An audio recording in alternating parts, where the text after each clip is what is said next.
दोस्तों ज़रा सोचो, अगर कोई ऐसी टीचर हो जो बच्चों को ना पढ़ाकर अपने ब्रेस्ट की साइज बढ़ाने में ध्यान दे और हर काम पैसे के लिए करे। ऐसे मूवी आज हम देखने वाले हैं जिसका नाम है बैड टीचर। तो मूवी की शुरुआत में हमें एक स्कूल को देखते हैं जहां एक फेयरवेल पार्टी चल रही थी। दरअसल ये फेयरवेल एक टीचर के लिए थी जिसका नाम एलिजाबेथ है। एलिजाबेथ की बहुत जल्द शादी होने वाली थी, इसीलिए ये फेयरवेल रखा गया था। उसके बाद एलिजाबेथ अपने मंगेतर की घर आती है और देखती है उसके मंगेतर उसके माँ के साथ बैठा हुआ है। उसका मंगेतर का नाम स्मिथ था। उसके मंगेतर उससे कहते हैं कि तुमसे शादी नहीं कर सकता, तुम मुझसे प्यार नहीं करती, तुम सिर्फ मेरे पैसों से प्यार करती हो।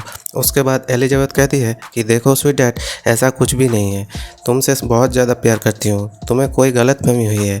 ये सुनकर स्मिथ कहता है कि तुम मेरे लाखों रुपए उड़ा चुकी हो और तुम्हें ये तक पता नहीं है कि मेरा बर्थडे कब आता है। एलिजा ये सुनकर सोचने लगती है कि उसे सच में पता नहीं है कि स्मिथ की बर्थडे कब है। इसीलिए स्मिथ एलिजा को घर जाने के लिए बोलता है और एलिजा वहाँ से चली जाती है। अगले दिन हम देखते हैं कि एलिजा फिर से वही स्कूल ज्वाइन कर लेती है क्योंकि उसकी शादी तो अब टूट ही गई और अब यहाँ पे आने के अलावा और कोई रास्ता था नहीं।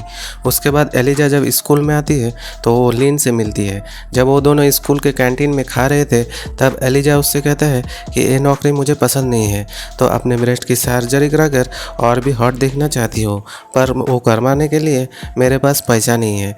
इसीलिए मैं कुछ पैसा कमा कर अपने ब्रेस्ट का साइज बड़ा करूँगा और उसके बाद एक अमीर लड़के को अपने जाल में फंसाऊँगी और उसके पैसों से ऐश करूँगी। अगले सीन में स्कूल ख़त्म होने के बाद एलिजा क्लब में आती है, पर वहाँ उसकी किसी से बनती नहीं है, जिसके वजह से वो बहुत ज़्यादा शराब पी लेती है। उसने रात में काफ़ी ज़्यादा ड्रिंक कर ली थी, इसलिए वो क्लास के प्रोजेक्टर को ऑन करके क्लास में ही सो जाती है। अगले दिन एलिजाबेथ वापस कैंटीन जाती है। वहाँ एक जिम टीचर आती है जिसका नाम रसल होता है। एलिजा से बात करने की कोशिश करता है, पर वो अमीर नहीं था, इसीलिए एलिजा उसे कोई भाव नहीं देती। उसके बाद वहाँ एक लड़की एमी आती है जो एलिजा से दोस्ती करने की कोशिश करती है। एलिजा उसकी बेइज्जती करके वहाँ से चली जाती है क्योंकि उसे लग रहा था कि उस लड़की की स्टैंडर्ड उससे मैच नहीं करती। तब उसे एक टीचर नज़र आती है जो स्कूल में कुछ दिनों के लिए आया था और वो अमीर भी था, इसीलिए एलिजा उसके पास जाती है और स्कूल दिखाने के बहाने उससे दोस्ती कर लेती है। वो स्कॉट से पूछती है कि तुम्हारा कोई गर्लफ्रेंड है। वो कहता है कि वो अभी तक सिंगल है। ये सुनकर एलिजा बहुत ज़्यादा खुश होती है, पर स्कॉट कहता है कि मेरी कोई गर्लफ्रेंड तो नहीं है, लेकिन मेरी एक एक्स जरूर है। ये सुनकर एलिजा को बहुत ही जलन होती है क्योंकि स्कॉट जब उसकी एक्स का फ़ोटो दिखाती है तो स्कॉट की एक्स की फ़ोटो काफ़ी ज़्यादा हॉट थी। उसकी फ़ोटो देखकर एलिजा ब्रेस्ट की सर्जरी के लिए और ज़्यादा एक्साइटेड हो जाती है और एलिजा एक डॉक्टर से मिलती है। डॉक्टर उसे बताती है कि ब्रेस्ट सर्जरी के लिए $9,000 देना होगा। ये सुनकर एलिजा मायूस हो जाती है क्योंकि एलिजा एक टीचर थी जिसके वजह से उसके पास इतने पैसा नहीं थे। इसीलिए एलिजा सोचती है कि उसे कहीं ना कहीं से पैसा जुगाड़ करना ही होगा। उसके बाद एलिजा अपने दोस्त और एक्स को कॉल करती है, पर सभी उसे पैसा देने के लिए मना कर देती है। जब एक दिन एलिजा क्लास में बैठी होती है तब उसकी एक स्टूडेंट आकर बोलती है कि अगले वीकेंड एक टीम कार वॉश करने के लिए जाने वाली है, अगर आप भी चलना चाहे तो आप वहाँ आ सकती है। एलिजा कहती है कि तुम ही जाओ वहाँ पर, मुझे कोई इंटरेस्ट नहीं है ये सब कामों में। वो लड़की कहती है कि अगली बार हम $6,000 इकट्ठा किए थे। ये सुनकर एलिजा शॉक हो जाती है क्योंकि उसे लग रहा था कि सर्जरी के लिए कार वॉश करके बहुत सारे पैसे कमा सकते हैं। वो सीधा प्रिंसिपल से बात करने जाती है। तब उसे पता चलता है कि एमी उस टीम की पहले से ही लीडर है।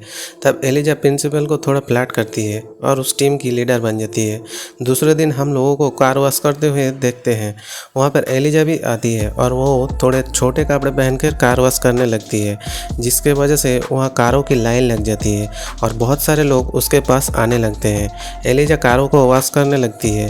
वो कार वॉश करते करते बहुत सारे पैसा इकट्ठा कर लेती है और बाकी सब लोग उसे देखते ही रह जाते हैं। अगले दिन एमी प्रिंसिपल के पास आती है और कहती है कि एलिजा कार वॉश के इवेंट से कुछ पैसे अपने पास रखे हैं, वो हमसे धोखा कर रही है। तब प्रिंसिपल कहता है उसने स्कूल को $7,000 दिए हैं जो तुम कभी भी नहीं दे पाई। तुमने हर बार स्कूल को बहुत ही कम पैसा दिया क्योंकि तुम कभी भी ज़्यादा पैसा कमा ही नहीं पाई। ये सब सुनकर एमी को बहुत ज़्यादा गुस्सा आती है और एमी एलिजा को स्कॉट के सामने बेइज्जत करने का सोच लेती है। एक दिन जब एलिजा और स्कॉट बात कर रहे थे तब एमी वहाँ पर आती है और स्कॉट को एलिजा की ब्रेस्ट सर्जरी के बारे में बता देती है। ये बात एलिजा के अलावा और ज़्यादा लोगों को पता नहीं थी और एलिजा चाहती भी नहीं थी ये बात किसी को पता चले। ये सुनकर स्कॉट कहता है कि उसे ऐसे लोग पसंद है जो अपने बॉडी का ख्याल रखते हैं, मुझे इस बात से कोई तकलीफ नहीं। ये सुनकर एलिजा बहुत ज़्यादा खुश हो जाती है। उसके बाद हम देखते हैं कि एलिजा के पास काफ़ी पैसा आने लगी। एलिजा पैसों के लिए अलग अलग काम करने लगी थी। कुछ पेरेंट्स चाहते थे टीचर उनके बच्चों के ऊपर थोड़ा ज़्यादा ध्यान दे, इसीलिए वो एलिजा को थोड़ा ज़्यादा प्रेशर दे रहे थे। उसके बाद हम स्कॉट को और एलिजा को पार्टी में देखते हैं, जहां स्कॉट एलिजा से कहता है कि वो एमी को पसंद करने लगी है। ये सुनकर एलिजा काफ़ी हैरान और दुखी हो जाती है क्योंकि उसकी बनाया हुआ प्लान अब फेल हो रहा था। अब कुछ देर में हम देखते हैं कि एलिजा और रसल ये दोनों साथ में थे और रसल और एलिजा धीरे धीरे एक दूसरे के करीब आ रहे थे, पर रसल अमीर नहीं था, जिसके वजह से अभी भी एलिजा में प्यार वाली कोई फीलिंग नहीं थी। अभी भी एलिजा स्कॉट को पटाने के बारे में सोच रही थी क्योंकि स्कॉट एक अमीर लड़का था।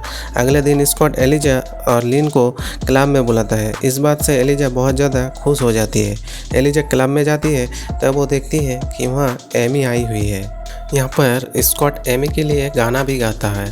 ये सब देखने के बाद एलिजा को बहुत ज़्यादा गुस्सा आ जाता है और वो लिन के साथ गुस्से में वहाँ से निकल जाता है। उसके बाद नील एलिजा से कहता है कि स्कूल में एक टेस्ट होने वाला है। स्कूल में जिस भी टीचर की क्लास पढ़ने में अच्छी होगी उसे $5,700 मिलेगा। अगर तुम अपने क्लास को सही से पढ़ाओ तो तुम्हें वो सारे पैसे मिल सकते हैं और उन पैसों से तुम अपने ब्रेस्ट की सर्जरी करा सकते हो। ये सुनने के बाद एलिजा अगले ही दिन से बहुत ही अच्छी तरीके से स्टूडेंट को पढ़ाने लगती है और बाद में उसे पता चलता है कि उसने पूरे साल बच्चे को कुछ भी नहीं पढ़ाया है, इसलिए अगर वो अब उन्हें अच्छे से पढ़ा भी दे तो कोई फ़ायदा नहीं होने वाला। इधर एमी अभी भी एलिजा को स्कूल से निकालने के लिए बहाना ढूंढ रही थी। तब एमी को अपने ही एक स्टूडेंट से पता चलता है कि एलिजा ड्रग्स लेती है। ये सुनने के बाद एमी सीधा प्रिंसिपल के पास जाती है और सारी बात प्रिंसिपल को बताती है, लेकिन प्रिंसिपल कहता है कि एक स्टूडेंट के शक की वजह से एलिजा को कुछ भी नहीं कह सकते, वो एक बहुत ही अच्छी टीचर है। इस बात से एमी फिर से बहुत गुस्से में आ जाती है। उसके बाद एलिजा एक प्रोफेसर के पास जाती है जो उस टेस्ट पेपर को बनाने वाला था। एलिजा उस टीचर को फ्लर्ट करने लगती है और उसे अपनी बातों में फंसाती है और साथ में उसके ड्रिंक में नशे की गोलियां मिलाकर उसे बेहोश कर देती है। उसके बाद एलिजा वो काम करती है जो करने के लिए आई थी। वहाँ से टेस्ट पेपर को उठा लेती है और अपने क्लास में दे देती है, जिसके वजह से उसकी पूरे क्लास टॉप करती है और इसीलिए एलिजा को $5,700 का चेक मिल जाता है। इसी के साथ एलिजा के पास $9,000 पूरे हो चुके थे जिनसे वो ब्रेस्ट की सर्जरी करा सकती थी। पर अभी भी एक काम था जो उसके पास बचा था, यानी कि एमी और स्कॉट का ब्रेकअप कराना।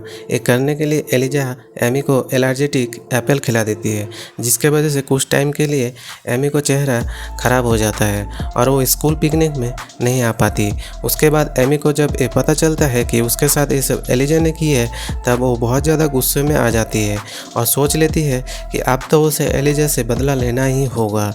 इसीलिए एमी एलिजा की क्लास डेस्क चेंज कर देती है और एक आदमी से एलिजा की डेस्क खोल लेती है। तब एमी को एलिजा के डेस्क से चुराए हुए टेस्ट पेपर मिलते हैं, इसीलिए एमी सीधा प्रोफेसर के पास जाती है और कहती है कि अगर तुमने एलिजा के खिलाफ गवाही नहीं दी तो मैं तुम्हें फंसा दूंगी, क्योंकि ये सारे सबूत अब मेरे पास है। इन सब से प्रोफेसर बहुत ज़्यादा डर जाता है और एमी के बात मान जाता है।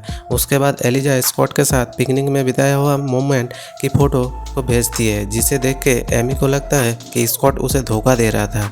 अगले दिन एमी एलिजा से कहती है कि देखना, बहुत ही जल्द मैं तुम्हारा पर्दाफाश कर दूंगा। उसके बाद एलिजा जब स्कूल में होती है तब वो देखती है कि एमी ने उसका डेस्क चेंज कर दिया। ये देखकर एलिजा प्रोफेसर को कुछ फ़ोटो भेजती है जो उसने प्रोफेसर के साथ खींची थी और उसे कहती है कि अगर तुमने किसी से कुछ भी कहा तो ये फ़ोटोज़ मैं सभी को दिखा दूंगी। अगले दिन मीटिंग होती है और प्रोफेसर एलिजा को डर से किसी को कुछ भी नहीं बताता और एलिजा कहती है कि मुझे कुछ कहना है। वो कहती है कि स्कूल में एक टीचर है जो ड्रग्स लेती है, पर मुझे उसका नाम नहीं पता। उसके बाद वहाँ पर पुलिस आती है और जब पुलिस तहकीकात करती है तो उसे एमी के क्लास में ड्रग्स मिल जाती है जो एलिजा की डेस्क में थी। उसके वजह से एमी के ट्रांसफ़र दूसरे स्कूल में कर देती है।